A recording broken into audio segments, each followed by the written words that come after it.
Hello, everybody, and welcome to another edition of Serving It Up. I'm Jim Hayes. We got a full panel today, and of course, happy Halloween to everyone. Behind the mask, that's Lance Lynn. Very Still, handsome gent. I like it, though. A little my prop for the head's my show. head's too big for mask. Matt Holliday is with us. And also, we have a Kyle, but it's not Kyle Gibson, it's Kyle Lohse.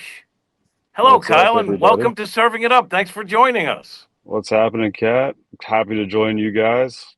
Haven't seen Matt and Lance in a while, so it's good to be back.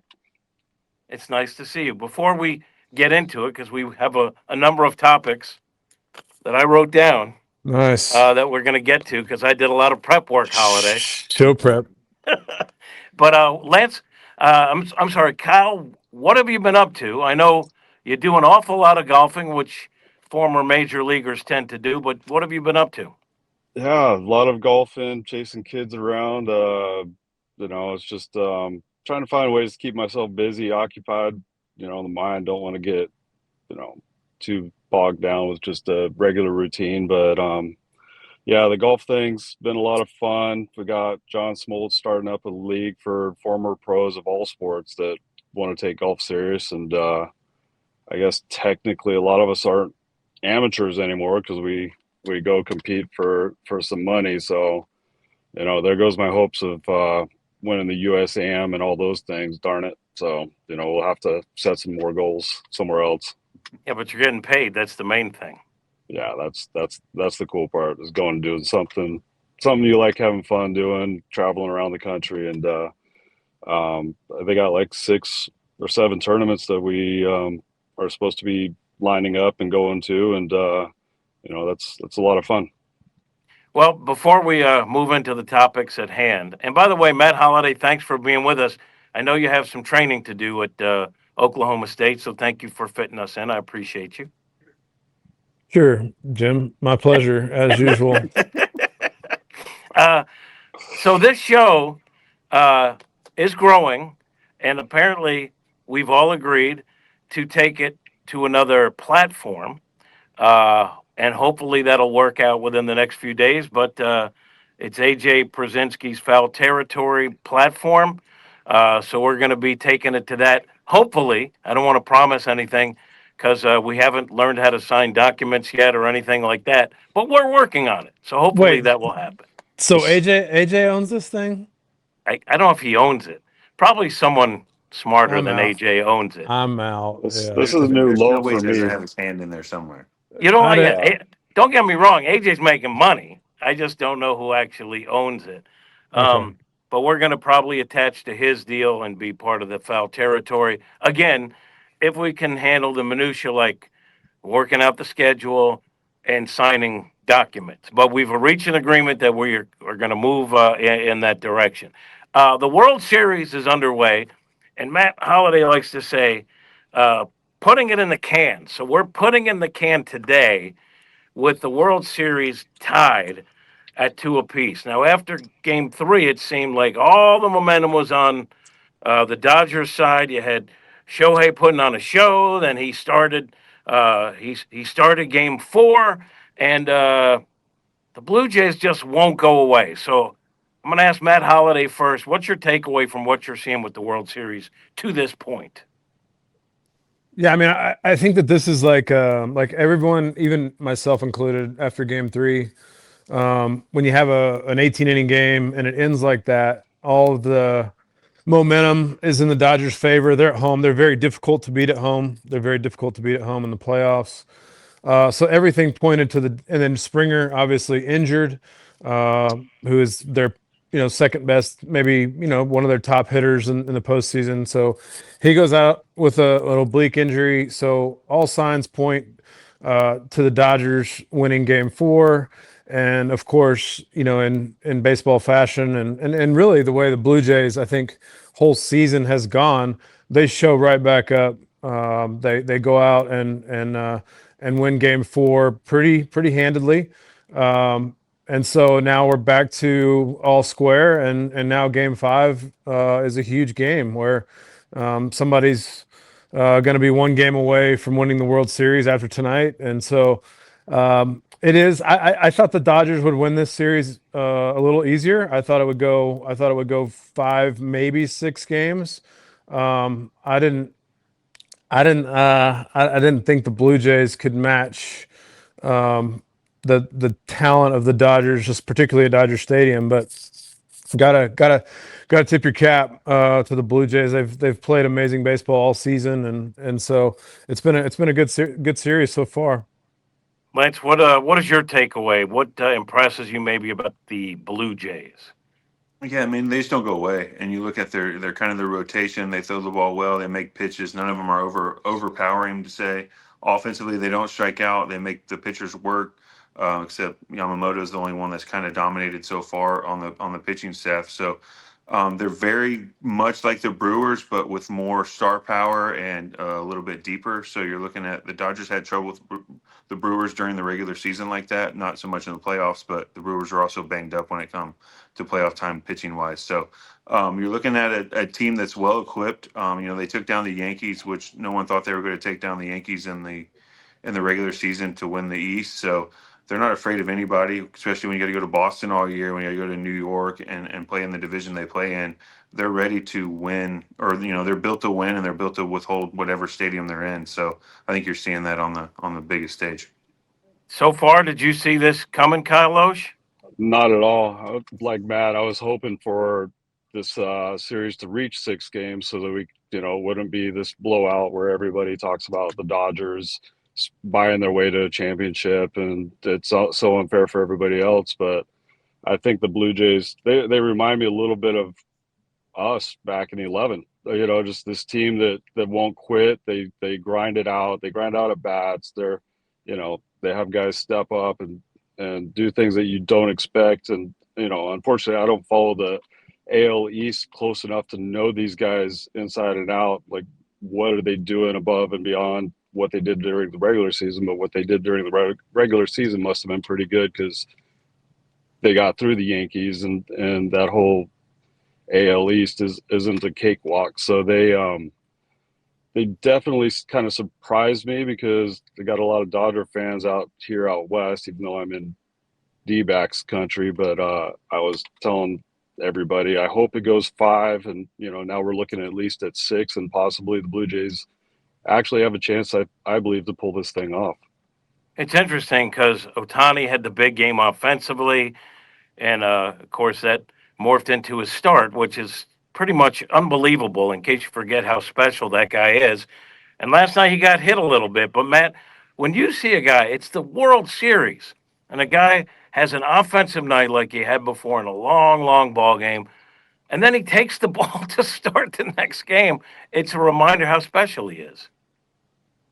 Yeah, I'm on record of saying he's the greatest player of all time, and it's not close. I mean, when you talk about, okay, maybe longevity, a few more years, but as far as a baseball talent goes, he is the greatest baseball talent we've ever seen. And again, it's not close. I mean, you're talking about, um, he hit 3 home runs in an NLCS game, and also pitched 6 innings and struck out. I mean, it's like the little league kid that is playing. He's too old to be playing in the league. 12. Like, he's the kid they're checking his birth certificate. They need to check his. It's like Shohei's waiting to get called up to the next league. Like, there's no other league. Like, he's dominating the major leagues as if he's the 15-year-old that fudged his birth certificate playing with a 12-year-old. So there's just, you just run out of ways to describe how good he is and what he can do on a baseball field. I mean, he got thrown out, but he gets intentionally walked, and he steals on the first pitch. I mean, he stole 50 bases last year. He can basically do whatever he wants on the field. And so he gets on base 9 times, and then the next night he's starting throwing 100 miles an hour. And he gave up a few runs. He gave up a homer to Vladdy, and hung a slider, and didn't pitch quite as good as he did the other night. But look, I mean, it's just incredible. I mean, it's just there's no really other way to describe it. A lot of people would say, Lance, if they gave you a chance to hit and pitch, you could have done it. But what are your thoughts on what we're seeing from Ohtani? And there's not one person in the world that'd say that with my 058 career batting average. You're seeing, like you said, like Matt said, you're seeing a guy that at 12, like that's what we all did at 12 years old. You strike out everybody, you hit home runs. That's usually what most every major leaguer did when they were 12, and he's doing it against the best of the world. So, I mean, obviously he's a little tired. He was on base 9 times the night before. Maybe that was their plan. Let's just keep walking him, making him stay on his feet all night so he's tired to pitch the next night. So I thought it was a great plan by the Blue Jays. Make him stand out there with all the intentional walks and all that. But you're looking at a guy who is by far the best player that we've ever seen, and he's being able to do what he's been able to do. It's kind of it's fun to see. It kind of you watch it and you're like, man, no way that you ever. I think when he came in, you're like, he's going to be a pitcher, right? When we first saw him, we were like, he couldn't hit, and then all of a sudden he's become one of the best hitters ever. And then you're like, oh well, maybe he should just hit. And then he's like, all right, I can still do this and strike out 10 in a CS game, and I'm gonna hit 3 home runs just to tell everyone I can do what I want whenever I want to do it. So that's who he is. He just does what he wants, is what it looks like. And Kyle Lohse, as I recall, you were I, quick to point out that you were a great athlete as a pitcher. I know hey, you I laid down played a the outfield. very important bunt in I laid Cardinals down, history. yes, and I played left field. Thank you, Matt, for Tony pulling you early in a 19-inning game so that I could bat fourth and protect Albert. And that was one of my highlights I like to bring up from time to time. But no, back to Ohtani. It's funny, Matt, bringing up the too old kid. I'm just picturing the other major leaguers' parents writing the leagues saying, check this guy's birth certificate, and this guy's made in a lab. There's no way this guy's human. Being able to go out, throw as many pitches as he does, then come back and hit for 4 days in between, and then go back out on the mound. Like, it's crazy. Like, I had a hard time. My average is a little bit higher than Lance's, so I would get on base a little bit more. But I had a hard time staying in the rhythm of, okay, now I got to go out there and pitch after I just ran the bases, and God forbid the guys behind me got some hits, so now I got to sprint all the way around and then get back in and do all the things that he's doing, and he just makes it look easy. And like Matt said, where's the next league for him to go to? He also looks like there's simple joy in everything he does on a baseball field. You see guys Yeah, of that course. are Why wouldn't there intense. be? It's Yeah, easy I for mean, him. he hits I a home enjoyed when run I every was 12 time. too. Yeah. Baseball's a humbling Golly. game for everyone else but Ah. him. It's Of what course he's can we having a do? blast. I mean, yeah, he looks like he's having fun. Of course he is. He hits a home run every time. Now, I should point out that you guys are all uh, World Series guys. 2011. There's a Game 5 coming up in the current World Series. And Game 5 from 2011 always had a special incident that I recall, Lance, where you were, and I'm sorry, but like, I just thought to myself, I just want to hear the story again. I hope that's okay. But there was a little confusion. Probably wasn't Tony's fault. It was. Um, but you had pitched what? Couple innings the night before. You were not you were no go for that night. And you're in the bullpen, and here comes the call, and they get Lance Lynn up, and you come into the game. And you were not supposed to pitch. It was supposed to be Zabchinski. And Matt Holliday, you can back this up. Lance Lynn, Mark Zabchinski. Doesn't sound similar, doesn't? But somehow, You're not even getting the story right. Zepp all was right, already in the game. all right. So, Yeah. Zepp This was is already in the game. It this was. is my, I this remember Lilliquist was all like, right, take me through that then. Take me he through that. goes, "Which one do you hear, Lynn or Mott?" That's what Lily said Okay, in the all right. bullpen, and he was like, he looked at me and he's like, "You're up." And I was like, and he goes, and he threw his hands up like, "You're supposed to be down." So that was the bullpen's end of how things going. And everybody looked at me like I was supposed to know what was going on. And I was like, dude, I didn't make the call down here. I just started throwing balls at the catcher and got ready to go into the game. That's my end of it. And then after that, I run in there. I'm getting loose. I get there. Tony gives me the ball. I get loose. And then they're chucking baseballs at Yachty out of the dugout. And everyone's like, what the hell's Yachty's looking at me like, what's going on? And they're like, hey, stop warming up. And I was like, all right, what are we doing? And then I intentionally walk like Elvis Andrews. I think it's Elvis, and then Mott comes in the next guy and gets Kinsler out. So there's no harm of what happened, but obviously somebody else wanted Mott up, and someone called down and said Lynn. All right, my That's what memory happened. was bad. So, but what was the exchange with you and Tony on the mound, please? He says, "What are you doing here?" I don't remember that. I I remember him coming back out, and it was like, "Hey, it wasn't supposed to be you." That's all he said to me when I gave him the ball. So when I was out there, he gave me the ball and was like, "You guys got this," or something like that. But when he came back, he was like, "Hey, you weren't supposed to be out here." So that's what happened, and I threw four intentional balls and left the game. Just another notch in the old games played belt Just for World Series, but that's about it.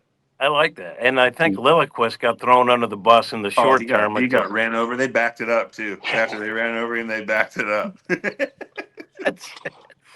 So, Matt, what is the difference between a regular season game and the pressure you feel in the World Series? I know the standard thing is once you're out playing, it's a non-issue. But what is the difference if there is one? Yeah, I mean, I think the intensity and the I guess the every play and how every pitch matters. So I think I was thinking about the 18 inning game. Obviously, from a physical standpoint, it was very difficult for players. I'm sure, but I think from a mental standpoint, for the guys that played all 18 to be locked in to a World Series game where every pitch is so important and it's such a heightened intensity where so much is on the line that mentally you're just locked. I used to say, like, after you get done with one, postseason or World Series game, it was like playing 3 regular season games, like as far as just fatigue mentally. So I thought more than anything after 18 innings of being locked in, mentally, I think that the mental fatigue and even, tonight, I'm sure, another game and then they'll have the off day tomorrow, which I'm sure they're all looking forward to. But yeah, I mean, I think just the intensity and I guess the importance of every single pitch in a World Series games, it makes it that much more mentally taxing. So it'll be another night of it. I mean, I would talk. I was talking about it to a buddy. 18 innings, and then you go. You have to get ready for the next game, and I think in your mind you just go, okay, well, I just have to play 9 tonight, so this is nothing. So you have to kind of play games in your mind, but it certainly is a much more heightened mental game. Do you think, Lance, that you throw away like everything's trending for the Dodgers, but they end up winning that game? But do you think that could be like a momentum shifter? Like throw a wild card in the mix, playing that many innings, if one team has some momentum.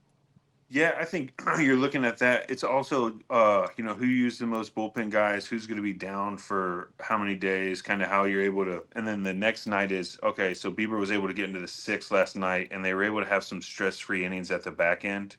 So it really helped the Jays, I think, last night's game could come back and win. Now, if the Jays would have had a very stressful game where Bieber was out in the fourth and they had to go there again, then you're in a bad spot. But they were able to get 2 innings out of Bassett, and I think he's thrown 3 innings so far and has only thrown 28 pitches. So, like, you're looking at what he's done, and he's helped the bullpen and the Jays. So, losing a game sucks, especially that long of a game. Use that many guys, but they were able to rebound in a way that's not going to kill them the rest of the series, I think. So I think it's going to make it a fun little series here moving forward. You got who's going to win 2 or 3 with pretty much everybody's A bullpen ready to go with your 1, 2, and 3s ready to go. So you can't really ask for much better than what's going on. It really could have unraveled for the Jays after the loss, but what they were able to do last night was a good bounce back for them, and it shows what they're made of. Kyle, World Series start in terms of prep and the emotions you have leading up to that start, is it the same or is it a different animal? it's completely different because especially the World Series, playoffs, anytime you get in a jam, they're going to the bullpen quick. And, that's what happened in my start against the Rangers is Tony didn't trust me to hold a 20-run lead. So I got pulled. I started the game that Albert hit the 3 home runs and we had a big lead. And, it was a quick trigger, it pulled me out. And, it's one of those things that, hey, I'm in there to give everything I got as long as they keep handing me the ball. And as soon, but you're so focused on every pitch, knowing, each pitch could be a momentum changer. And there's a lot of extra stuff that you're trying to block out, trying to stay out there focused on what the job is to do. And the job is to execute a pitch at a time, but it is extremely tough in those situations if you're not fully prepared. And, I think, that's why you see the whole gamut, from young guys. Some of them, it's too big of a moment. Some of them just go out there and do what they've been doing the whole time. And, like Matt was saying, it's a lot more mentally taxing. It's after a game like they had the other night, it was huge for the Blue Jays to come back, obviously, because for one, they'd be down 3-1, but for the other reason, they're on the road and nobody expects them to do anything. So at least outside of Toronto, I believe nobody expected this. So it's been a big momentum change for them. And tonight it's going to be fun to see the, start of the last, it's basically a 3-game series now. And both teams are fully rested now somewhat and ready to go. I got the win in Gentlemen, that game, Kyle. I appreciate What's that. that? I got What's the that? win in that 3-homer game in the World Series. Yeah, I'm a team player. I just like to, I don't want to take all the credit. Just like we I talked was about that earlier, young the dumb. bunts. I I was that just young dumb just do kid coming things. in throwing as hard as I Just could, hoping for the where best. where am I? Let me just Yeah, throw this thing hard. yeah. It's Yeah, my 4-seamer. Let's go. yeah. if I may, gentlemen, a quick word from our sponsors. The summer season is in the rearview mirror. We're getting into the colder weather right now, but now's the time to start thinking about a pool, a spa, kind of making your backyard a beautiful place where people want to come to. Now, the guys on the dais all have compounds and probably already have this done, but Merrimack Pools and Outdoors is a spot you have to remember. They've been bringing those visions of that great gathering place to life for 25 years. Family owned, St. Louis proud, and trusted to design and build the ultimate backyard. Lance, could you say Merrimack Pools and Outdoors, please? Merrimack Pools and Outdoors. There you go. We got to get people involved with the sponsors. And not just pools, we're talking about outdoor kitchens, we're talking about sport courts, fire features, smart pool technology, LED lighting, spa integration, and more. From concept to completion, Merrimack Pools and Outdoors handles everything. So if you're ready to stop dreaming and start building, head to splashstl.com right now. When you order your package, you'll receive a free salt cell. That's a $2,000 value included. Merrimack Pools and Outdoors, making your backyard the place everyone wants to visit. Visit splashstl.com today. All right, gentlemen, we lost Matt for a second. He's He'll be gone. back. Anytime we bring up Tony La Russa, I like to get some stories. Now, we mentioned with Lance Game 5, 2011 World Series, there was a little kerfuffle, as they might say. Matt, when you think about Tony, give me a story that encapsulates your relationship with Tony, if you could. Um, well, look, I got traded over in '09, so I had him '09, 10, and 11. Um, I think for me, I remember just kind of one night we were sitting around in the hotel bar, and he came in and he was he came and sat at our table. I think it was maybe Carp, and I don't remember who all was there, but and he's like basically asking us about the lineup, about the team. He's got like a napkin out, and he's got like a pen, and he's writing down like the next day's lineup, and then like I just remember just kind of enjoying being around somebody who was so into the game and so into baseball and so prepared and are always thinking about baseball. I do remember that he liked to work out in his tight shorts, which was a little bit for me. Um, when I first got over there, and I'd come in and he'd have just basically little tight biker shorts on, and a t-shirt like that was kind of short, so you could see plenty of the biker shorts. So that was always fun. I remember that. Thanks for the visual, Matt. I tried to Yeah, block that out for years, but but now you brought it back. I liked I just liked his intensity. I mean, I remember, if anybody threw a ball anywhere near Albert, like in a Ooh, terrible situation that didn't mean, like, they clearly weren't trying to hit him, but if Albert flinched, we were hitting the next two guys, and we were willing to hit somebody to lead off the inning of the last in a inning tie ball game, it in a didn't tie matter. ball game. Yeah, we're putting the tying run on base to start the inning. So his loyalty to his players, and just his intensity and willing to get after it. I mean, I love playing for just such a competitive guy. Lance, I know you got stories. I know you got stories. Well, I was one of the young kids in the bullpen that got called and said, "Hey, certain guy comes up. Make sure that you put one in his ribs, and I want you to put a hole in his ribs when he comes in because they threw up and into Albert." So yeah, I've been on the other end of that call, and not only does he call down, he talks to you personally when you're in that situation. But yeah, I mean, I had him as a rookie, but I also had him in my first couple of big league camps before I even got called up. The one thing that was good, or Tony and I always had a great relationship in this sense, is Tony was going to shoot you straight. I remember when I first came up, he told me that I wasn't ready and I didn't deserve to be, or I wasn't ready, and this is the only thing we had, or something like that in 11. I don't remember exactly how it goes, but he had this way of trying you that I loved. He would pretty much challenge you to prove him wrong, and that's what he wanted. Some guys liked it, some guys didn't. And then he looked at me when I came back up in 11. I think he sent me down in 11. And I lost 10 straight games after I got sent down. And then he called me back up and goes, "Well, I guess we can win again." So he always had us. He, like I said, he knew that, hey, we haven't won a game since we sent him down. I don't. He probably called me up because of that. Like, that's how he thinks, and that's how his brain works. Like, this guy put a hex on us. We got to get him back here to get it off or something. And he called me back up, and he was always like, "Hey, I put you in situations because I knew you had nuts and guts, and there was no thing that you weren't worried about and or weren't scared of." So. That's who he was with me, and we got along great, and he always challenged me along the way.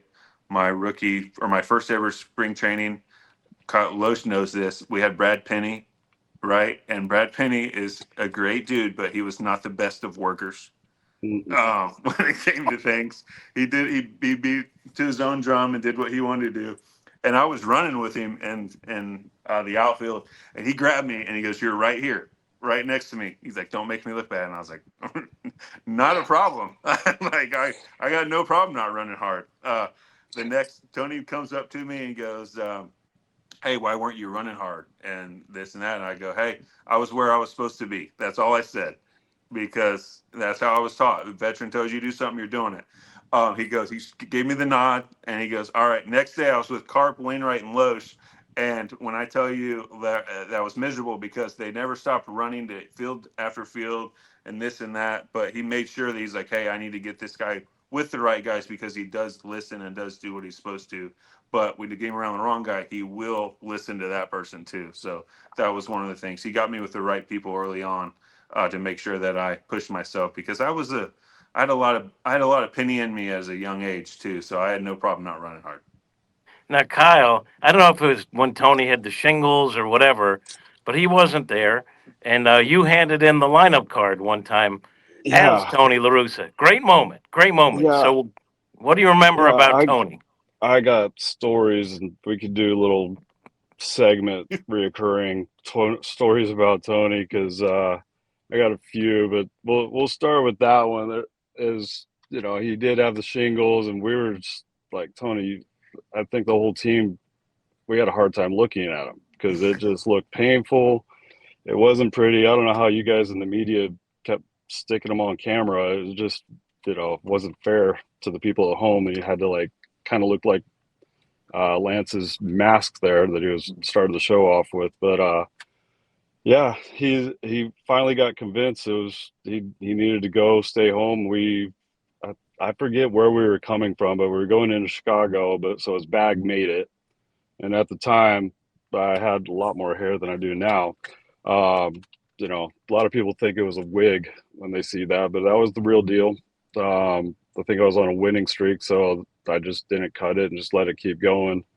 Not that we're superstitious or anything, but his bag made it. I decided to throw his jersey on and kind of mess up my hair and throw on the only glasses I could find that kind of looked like him. And I thought it'd be a great, little skit to walk around the clubhouse, keep it pretty loose in there. And next thing I know, I believe Matt was involved in this, like telling me, yeah, you need to go down on the field while everybody's stretching. So it starts with that, 30 minutes before the game when all the position players are down there getting their final stretches in. And I got fans yelling out, Tony, Tony, because they can't tell. They're too far away to notice. So I'm trying to do my best Tony stance, kind of hand on the hip, kind of, whatever, doing a spiel. And, looking back on it, it would have been kind of funny if I, would have told the fans to F off or do something, just something like they wouldn't have come back to me. Everybody would have just thought Tony was a dick, so, They already did. yeah, so it would have, would have been true. But anyway, so then I thought, okay, that's cool. It's over. Go back up into the clubhouse. And this is where I remember like Albert and Matt, both bigger than me. I'm not small, but they're way bigger than me, telling me I needed to take the lineup card out. I was like, no way. Cause Tony's going to kill me. I felt like, was always trying to play mind games with me, doing some things. And I'm like, I don't want to piss him off. Like this was enough, but Matt and Albert are telling me I got to do this. So, I'm going to go do it. Matt could rip me in two with his forearms if he got mad. So next thing I know, I'm down in the tunnel, national anthem's playing. And with Chicago, the way it was set up, you had to go past the umpires room, and the umpires were down underneath too. And they're looking at me. I'm like trying to explain to them, I'm being made to go out there wearing Tony's thing, dressed as Tony. Please just go along with it. And then next thing I know, I'm standing out at home plate, handing in the lineup card. I think Pat Listash was on the other side. He was confused as hell. He was just like, what is going on? Because I'm out there wearing glasses covering my chin hair at the time, trying to look like Tony. And I'm looking back, the dugout's cracking up. I think there's the video of it. Gerald Laird's like crying, like he's laughing so hard. He loved that so much. And and then probably the most nervous I've been on the field, because I'm thinking about repercussions. What's going to happen? What's the consequence? What's Tony going to say? And I think there's an interview where I was shown later where I don't think Tony thought it was that funny, and we never talked about it. Really? No, we never talked about it. That's on him. That's funny. That's funny. I think he thought I was making fun of him, where I was just trying to be funny, So, it's one of those times where I would have loved to know what was going through his head, but Tony, we weren't making funny. We were just having a good time because we had a good group of guys, and there was all kinds of other things we were doing in that clubhouse to keep it loose and have a good time. And that was one of the ones. I don't think you could ever, accuse Tony of having too much fun in the baseball scene. He was very serious at all times, so I could see why he didn't appreciate it as much as everyone else did. And that shingles was a tough time for him. I remember one time when he's going through it, it was like he's still managing, he's still doing his media stuff. And I was like, hey, I want to ask Tony something. And I was like, has anyone seen Tony? I think he's in his office, like peek in his office. He's not in there. So I look behind his desk, and he's laying down like in a ball behind his desk sleeping. And I was like, Tony, you gotta you gotta go. You gotta go do something because it wasn't healthy. But always fun to have remembrances of Tony La Russa. I did want to ask you about the 18 innings, 6.5 hour game we saw. And one thing that struck me, and I'm curious where you guys are in this, like I was a baseball purist. I didn't like the DH. Now I do. A lot of the rule changes have been good, in my opinion, even though people don't like change, especially old school baseball fans. But I still don't like the ghost runner. I just think, and I understand why it's there. I understand you're saving pitching staffs and all that. But if you're in the postseason and you don't have a ghost runner, I don't know if it should be there in the regular season. So I'm going to throw it to you, Matt Holliday. Where am I wrong? Well, I think you're wrong because I think during the regular season, um, you know, you can really if you end up in one of these 18 or 19 inning games where pitchers say a good young pitcher, but he has options, ends up pitching 6 innings of relief ball. He's getting option the next day, and even though he doesn't deserve it, your bullpen you have to have a fresh arm. So I actually kind of like it. I think as a position player in August, if you get stuck in the middle of a 17, 18, 19 inning game, it has a ripple effect for a week as far as how your body feels, and how the team.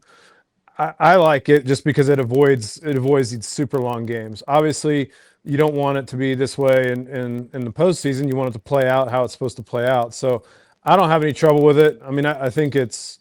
I actually kind of like the rule, just like I said, because I used to see a lot, and these guys, it may happen to them, I don't know, but where you have a young pitcher that has options to get screwed because you had to play such a long game and you need a fresh arm the next day, and so they have to go down to the minor leagues for at least 10 days, unless there's an injury, for not, and it wasn't their fault. And so I think there's much less of that, which I appreciate, and I think as a position player, it doesn't. You don't get those days that happen, and then for 3 or 4 days, your body feels like crap, your bat feels heavy, and you pay the price of those long games. How about you, Lance? No, I think in the postseason, it's a great story. It's, long game, blah, blah, blah. There's all these things. In the regular season, nobody wants that. Everybody wants to be done in nine, worst case, 10 or 11. No one wants 18. The fans won't even be there by the end of it. There's just too many rally beers in the middle of the season to shoot down to, trying to get 9 rally beers down, trying to get something done. So, yeah, your regular season, do the do the ghost runner so everybody's not miserable the rest of the series or rest of the season. And it's a good story in the playoffs, and the regular season is just miserable. So no one's happy with it. I guess. I mean, I'd rather go home, not sit through it. But Kyle, can you be the dissenting opinion, or do you agree with I these guys? mean, I see both sides of it. I get that. It really does suck if you're one of the young guys that gets optioned out because we need more pitching and need some fresh arms. But I'm kind of sick in the head. I like the grind of it. That's what, one of the things I loved about baseball is it who's there standing at the end. 162 games. Everybody feels like crap at the end of the season. There's going to be some weird things that go on throughout it with an long extra inning game. Like I wouldn't have had the story that I had where I got to play left field. If there was a ghost runner, there's no way. You don't see games going as long as they do.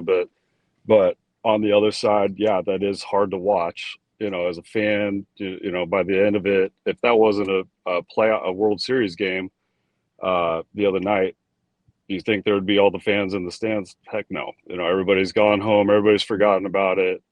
People in Toronto are, checking the sports center or whatever they have up there in the box score the next day to find out what happened. They're not staying up and watching it. But, is that I'm kind of, I guess I've softened a little bit. I'm okay with it during the season. I don't like it. I'm okay with it, but that's kind of my stance, kind of right in the middle there. I do miss, or the grind of it.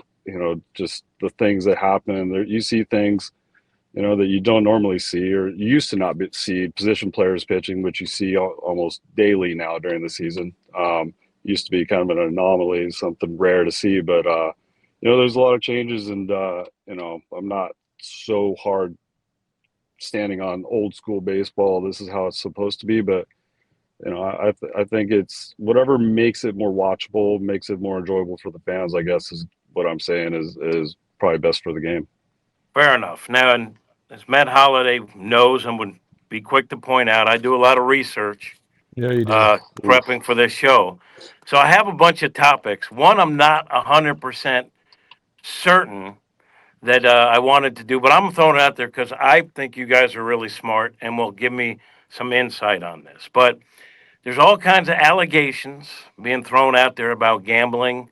NBA, you got a head coach right in the middle of it. Former players involved in this gambling probe that supposedly may involve organized crime. I'm just curious if you guys think. I'll start with you, Matt Holliday.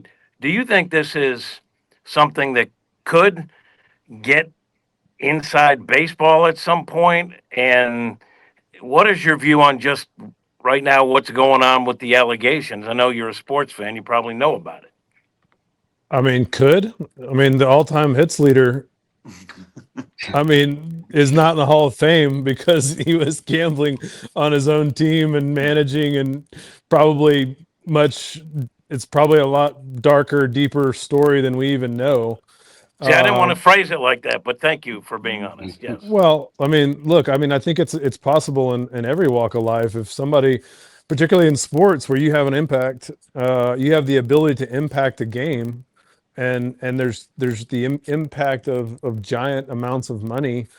Like, sure, it's possible, and once you get in a little bit, they got you, and they own you, and so they know your family, so it becomes a very much organized crime gets involved, and we've seen it, kind of staggered, and from referees in the NBA to, I think maybe even was there a couple of umpires that got fired that they found were gambling, maybe on other sports. No, there was a ref in the NBA. I know Yeah, there's been college scandals, yeah. over the years as well. So yeah, look, it's a possibility when gambling look, it's bringing in a lot of revenue. It's all over the place. It's advertised. It's much more accepted. It's much more almost every state pretty much now is allowing it. So it is part of our culture, and so when it's this prevalent, there's always going to be, I think you're always going to have instances where certain people get bought, or they get caught up in the wrong thing. It's an addiction. I think it's a real addiction that some people struggle with, that once you're in and then you keep trying to lie your way out of it, or you try to get your way out of it, or I just one more bet and I'll get back to even. This kind of thing can happen, and unfortunately, it is kind of part of our sports history. And this one, is obviously bad. It seems pretty bad. But like I said, I'm not real surprised, just because it goes way back where we've had issues. Lance, what's your level of concern about that in sports as we know it today? I think the main thing with everything right now is these prop bets, right? First pitch ball. We've already seen two guys get in trouble for that, or well, not in trouble. They've been on leave this year to see, what their involvement in their bet lines when they come into games and stuff like that. So to answer your questions, it's already in baseball in the sense of something that they're investigating and stuff like that. I think the prop bet's got to go in a sense of that's probably the easiest way for a guy to manipulate something, and you don't really feel like you're impacting the game, right? If a guy comes in and is like, hey, bet on me to throw, or his buddy's like, hey, I'm going to bet on you to throw a ball first pitch. I mean, are you impacting the game? In their minds, probably not. So yeah, that's the thing that you could see a problem with. That same with NBA, with the Rozier thing or whatever. He's like, hey, I'm going to come out with a foot or whatever, and it put his buddy put in. Or here's the issue with all of it is whenever you have anything going on sports wise and all that, anybody can be involved because it's, hey, this starter's going to get scratched. They let someone know right before when you have a bullpen game and or a spot start from a long reliever, you're probably going to bet on the other team. And if you know that before it's announced, the line's going to be a little different. So that's what you're seeing in a lot of things in NBA. And I'm sure I'm sure it's in every sport, to be honest, somewhere, some way where if you're involved in gambling and you're down and this and that, and they know you're involved with organizations in any sport, they're going to try to get any insight they can so they can bet lines before they move before stuff comes out. And that's that's the probably that's the process we're in right now. And the number one thing to do is no prop bets and then go from there. But yeah, gambling runs sports. It's why all leagues are making the money they're doing, and it's definitely going to be a problem unless they can figure out a way to stop it, but it's going to be hard. Full disclosure, I work for FanDuel, so I understand the relationship. I mean, every network has some sort of part that is, based on gambling because that's a big source of revenue. Kyle, I don't understand the prop bet part of it though. Like, would it be? I mean, would it be easy enough to just say no more prop bets? I don't know enough about it. Yeah, I don't. I see. Luckily, I don't have that need to get that gambling fix, and I know several people who do, and I think that keeps. It's going to be hard to get that out because I think that gives the people the the need to watch every pitch and have something to do throughout 2.5 3 hour ball game. Um, it's not surprising to find out that nothing at this point would surprise me with anybody's involvement because it is such a part of sports now with the gambling and all the companies that have the online betting. And it used to be guys would have a bookie and get in trouble that way, and now it's out in the open. But there's always going to be ways around it where people are going to get their fix. It's that's their drug that they're going to find a way to have control over a game, win something. It's like guys who flub their handicap, to win. Like what some people get joy out of that. I don't get it, but that's to each their own. But sorry, it's going to be a tough thing to get out of all sports. Finding people's involvement, especially when you have shady characters that are always going to be out there looking for an edge, trying to get something over on somebody, own somebody, and make them do things to influence any sport. Yeah, I mean, for the most part, they legalize gambling. It's legal, and I know a lot of guys that just it helps them enjoy games when they got a little something on it. They always, put a little money on this team or that team, and it builds fandom. There's no question about it. For the NFL, it certainly helped that. But when, as you guys mentioned, the bad guys get involved, then you got trouble on the horizon. Before we close this thing down, Kyle, I spent many years asking you really good questions, but I haven't Quality. spoken to you. I'd like a grade on how I'm running the show. Have you seen improvement? Do you see sort of veteran experience making its way into what I'm doing now? You're getting there. One day, I think you'll make it to the top and be able to do your own show or what. Where I don't know where your Never. goals are, Jim, but keep trucking, buddy. Okay. You're gonna make it sometime. Yeah, I'm never gonna like the bar's here, and I that's as can I far as I'm getting. And I'll I just if I don't yeah. have Sorry. if I don't have Lance, if I don't have Matt or Kyle Lohse, no one's watching this thing. So I I'll understand that I have to be nice to those guys and not push back when they ridicule.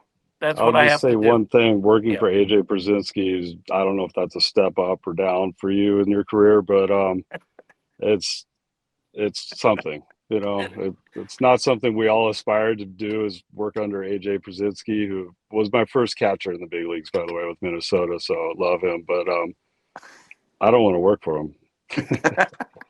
Well, we all might, in a sense. I don't think he owns it. By the way, Matt and Lance, how did Kyle do as the second Kyle? Was he good? You happy with that? Yeah, it was great. It was great. Steady as always. You know, But Aesthetic. you know, what the problem is, you have these fancy cars, and if you sit in them too long, they start beeping at you. You Is that got true? it. Yep. Yeah, That's so true. They want to you turn got themselves off.